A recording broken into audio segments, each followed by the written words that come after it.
제가 사연을 보내게 된 이유는 저의 전 남편 때문입니다. 저는 어렸을 때부터 부유한 가정에서 자랐습니다. 부유한 가정이었지만 부모님은 항상 사람은 인성이 첫째고 돈을 버는 것보다 어디에 쓰느냐가 중요하다고 하셨어요. 그래서인지 부유한 가정이라고 해도 돈을 막 쓰지 않고 어렸을 때부터 저축하는 습관을 가지고 있었습니다. 그리고 중요한 자리에 입을 옷이나 장신구가 아닌 이상 인터넷에서 저렴하게 파는 옷들을 즐겨 입었습니다. 성인이 되고 난 뒤 부모님이 저에게 조금의 지원을 해주시기는 했지만 아르바이트를 해서 용돈을 벌고 생활을 했어요. 나중에 친구들에게 들어보니 일을 너무 열심히 하길래 제가 잘 사는 집에 자식인지 상상조차 하지 못했다고 하네요. 그렇게 대학 생활을 마치고 졸업 선물로 부모님은 조그마한 건물을 한 채 주셨습니다. 거기에서 들어오는 수입만으로도 충분하긴 했지만 경험을 쌓고 싶었어요.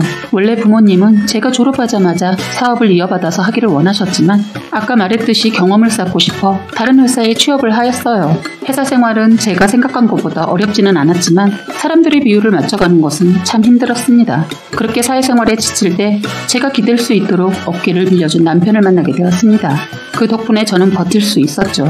그래서 그 시기를 버티고 저는 아빠의 사업을 이어받기 위해 다니던 직장을 그만두고 공부를 하기 시작했어요. 하지만 남편의 이런 모습이 나중에는 모두 거짓이라는 것을 알게 되었네요. 남편은 아는 동생의 소개로 만나게 되었습니다. 원래 소개팅 자리를 싫어해서 잘 나가지 않는데 아는 동생이 너무 간절하게 부탁을 하길래 어쩔 수 없이 나간 자리였습니다. 첫 만남 때 알게 된 사실은 남편은 작은 레스토랑을 열어 운영하고 있는 가게 사장이었고 반듯하게 생긴 사람이었습니다. 하지만 첫 만남 때는 호감을 잘 느끼지 못했습니다. 그래서 애프터 자리는 피해야지라고 생각을 했는데 계속해서 우연히 마주치게 되는 거예요. 자주 보면 정든다고 딱 그 상황이었던 것 같습니다. 계속 마주치다 보니 정말 연인인가 싶었고 결국 만나게 되었어요. 사귀기 시작하면서 첫 만남 때보다 더 괜찮은 사람이라는 것을 알게 되었습니다. 제가 힘들 때마다 달려와주고 묵묵히 기다려줬거든요. 그래서 저희는 만난 지 4개월 만에 결혼을 하게 되었습니다. 정말 많은 분들의 축하와 환호를 받으며 행복한 결혼식을 마쳤습니다. 제가 행복해하는 저의 모습을 보고는 저희 부모님이 선물로 저의 명의로 된 신혼집을 마련해 주셨어요. 처음에는 너무나 행복했습니다. 이 사람은 바쁜 와중에도 항상 제 아침밥도 챙겨주고 일하는 중간중간에도 틈틈이 연락도 하더군요. 그래서 결혼 생활이라는 게 이런 거구나. 왜 다들 이렇게 행복한 것을 하지 말라고 하는 것이지? 라는 생각이 들 정도였습니다. 그런데 어느 날부터인가 계속 제 물건이 하나둘 사라지기 시작했어요. 처음에는 조그만 액세서리로 시작했습니다.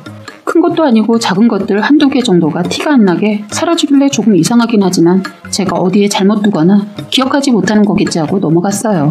그런데 이상하게도 시간이 점점 지나갈수록 사고도 택도 떼지 않았던 것들만 하나둘 사라지는 겁니다. 그래서 남편에게 물어봤더니 자기도 모르겠다고 하더라고요. 하루는 남편의 가게에 가서 친구와 함께 밥을 먹는데 분명 제가 며칠 전에 잃어버렸었던 목걸이와 똑같이 생긴 것을 남편의 가게 아르바이트생인 효미 씨가 하고 있더군요.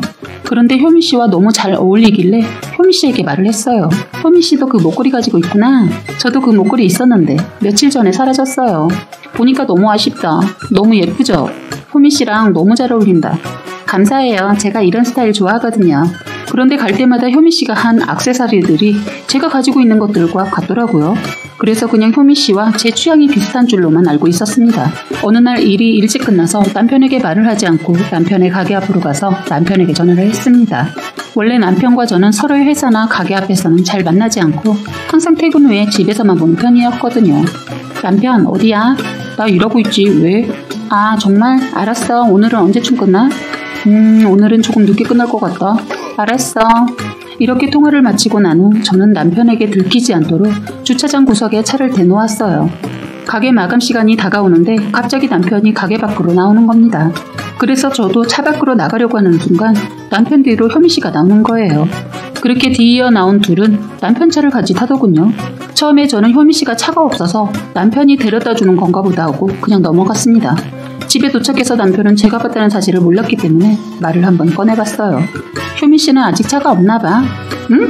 아니, 효미 씨 차 있어. 차가 없어서 남편이 데려다 준 것인지 알았는데 아니었어요. 순간 쎄한 척이 오길래 이날은 그냥 넘어가 봤습니다. 그리고 며칠이 지나게 되었어요. 그날은 남편에게 가게에 간다고 이야기해놓고 차를 주차한 뒤 가게 쪽으로 가고 있었습니다. 그런데 가게 알바생들로 보이는 사람들이 제 길을 의심하게 만드는 이야기를 하더군요. 아니, 효미 씨랑 사장님 사이에 아무리 봐도 이상한 것 같아요. 에잉? 민지씨 몰랐어? 사장님이랑 효미씨 계속 붙어 다닌 지 좀 오래됐잖아. 그래서 유부남이랑 왜 저러는 거냐고 계속 말라왔잖아. 왠지 둘 사이가 이상해 보인다 했어요. 평범한 사이가 아닌 것 같던데. 그쵸? 물론이 일어나. 주말 드라마 보는 것 같네. 몰라. 우리는 돈만 받으면 됐지. 일이나 하러 가자. 본의 아니게 이 말을 모두 듣게 된 저는 입맛이 뚝 떨어지더군요. 그래서 남편에게는 컨디션이 안 좋아져서 집에 먼저 가겠다고 했습니다. 남편이 집에 오고 난 뒤 바람이 확실하지는 않았지만 신증이 있으니 확인을 해야겠다 싶어서 남편 차에 물건을 두고 왔으니 차키를 달라고 했습니다. 처음에는 자기가 가져다 주겠다고 하는 거예요. 제가 컨디션이 좋지 않아서 계속 누워있으려니 산책도 갈 겸 제가 가겠다고 했습니다. 그랬더니 순순히 차키를 주더군요. 그래서 지하 주차장에 내려가 남편의 블랙박스를 확인해 보았습니다. 남편의 차에 있는 블랙박스는 메모리 카드에 저장되어 있는 것이라서 그 메모리 카드를 빼 저의 노트북으로 확인해 보았습니다. 멍청한 자식이 제가 메모리 카드까지 뽑아서 볼 줄은 몰랐는지 증거를 확실하게 남겨두었더군요. 둘의 대화를 들어보니 불륜의 관계가 확실했습니다. 오늘은 뭐 가져온 거 없어? 나 저번에 그 언니가 했던 귀걸이 가지고 싶은데. 요새 눈치가 빨라져서 안 돼. 내가 며칠 뒤에 가져올게. 심지어 계속 사라졌던 제 물건들은 모두 효민 씨에게 갖다 바치는 것이었어요. 거지도 아니고 남이 썼던 물건을 쓰는 건 무슨 심보인지 이해가 안 되더군요. 우선 이 증거들을 이용해 이혼 소송을 걸기 위해서 노트북에 모두 저장해 두었어요. 드라마에서만 일어났던 일이 저에게 일어나니까 참 어이가 없었습니다. 그런데 참 믿고 있던 사람에게 가지고 있던 심증이 확신으로 바뀌는 순간 덜덜 떨리는 손도 멈추고 사람이 초연해지더라고요. 노트북에 모든 증거를 남겨놓은 뒤 메모리 카드를 블랙박스에 다시 되돌려놓고 집으로 올라갔습니다. 집에 와서 물건은 찾았냐고 하는 남편의 말에 찾았다고 하고 난 뒤 빨리 자자고 했어요.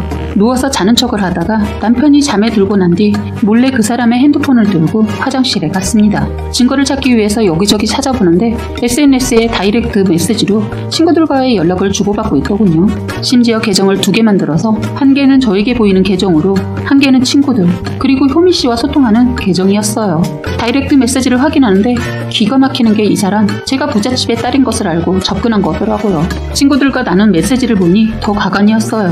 내가 그래도 몇 개월 동안 고생했는데 내가 노력한 값은 얻어야지.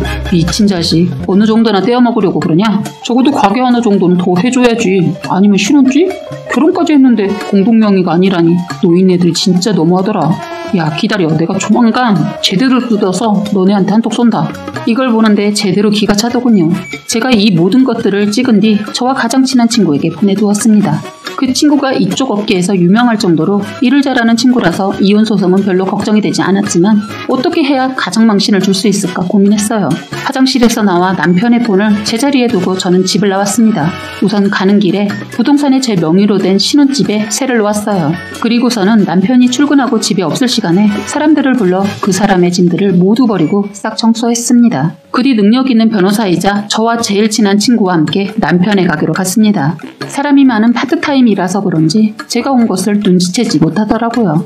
무슨 운명의 장난인지 하필 저희 테이블에 주문을 받는 게 효미 씨였어요. 그날도 훔친 제 목걸이를 차고 있더군요. 그래서 제가 저를 반가워하는 효미 씨의 목에 있는 목걸이를 손으로 잡아 뜯었습니다. 그랬더니 여우 같은 이해가 당황하더라고요. 왜? 당황하고 그래? 원래 내 거니까 내가 망가뜨려도 상관없는 거잖아. 왜? 화나? 당황스러워? 지금 뭐 하시는 거예요? 저는 바로 그들이 차 안에서 나눈 대화를 스피커를 통해 가게에 크게 들었고 가게 손님들은 하나둘 심각한 분위기를 눈치챘는지 카메라를 들더군요. 왜? 평생 모를 줄 알았어? 남이 하던 액세서리 끼니까 좋니? 거지 새끼도 아니고 남이 하던 거에서 뭐하니? 말이 조금 심하시네요. 갖고 싶으면 차라리 새 거로 사달라고 하지. 아, 중고를 좋아해서 와이프 있는 남자랑 만나는 거구나. 요리를 하고 있는 남편도 가게 분위기가 이상해진 걸 느꼈는지 밖으로 나오고는 저와 효미 씨가 싸우는 것을 보고 깜짝 놀라더라고요. 자기야, 여기는 언제 왔어? 여기서 뭐해? 나가서 얘기하자. 얍삽한 놈이 분위기 파악하고 눈치챘는지 바로 나가서 얘기하자는 이야기를 하더군요. 여기 있는 이 두 짐승 같은 자식들이 불륜을 저질렀습니다. 짐승이 요리하는 음식 드시고 싶으시면 계속 이 가게 오세요. 그리고 넌 이제 나랑 끝이야. 라고 하고 제 친구와 함께 그 가게를 나왔습니다. 무슨 생각인지 남편은 저희 뒤를 따라 나와 효민 씨와 자신의 가게에게 사과를 하라는 겁니다. 너 진짜 미친 자식이구나. 개념도 적당히 없어야지. 사람을 돈으로만 보는 게 정상이라고 생각하지 어떡하니? 그 거지 같은 년이랑 평생 이 쥐똥 많은 가게 운영하면서 불행하길 바란다. 여기서 한 발자국만 더 오면 너 그때는 나랑 법정 싸움 오래 갈 거야. 돈이 없으면 머리라도 제대로 굴리던가 멍청하긴 했더니 욕을 하더군요. 그때 마침 제 친구가 차에서 내려 명함을 내밀었더니 하던 욕을 멈추더군요. 저는 봤지? 너 나 잘못 건드렸어 말하고 바로 그놈을 뒤로하고 친정으로 가서 아버지께 다 말씀드렸습니다. 아버지가 나서자 이놈 머리는 돌아갔는지 더 이상 연락도 하지 않고 순순히 이혼해주더군요. 나중에 들은 소식으론 남편의 가게는 그렇게 소문이 날 대로 나서 망한 지 오래되었다고 해요. 이 사람 완전히 망하게 된 것에 아버지의 힘도 들어갔다고 들었습니다. 다 깔끔하게 끝나서 좋긴 좋은데 기분은 이 사람이 저를 돈으로밖에 보지 않았다는 사실이 슬프더라고요. 살아갈 때 돈만 필요한 게 아닌데 말이죠. 사연은 여기까지였고요. 구독과 좋아요, 알림 설정 부탁드리겠습니다.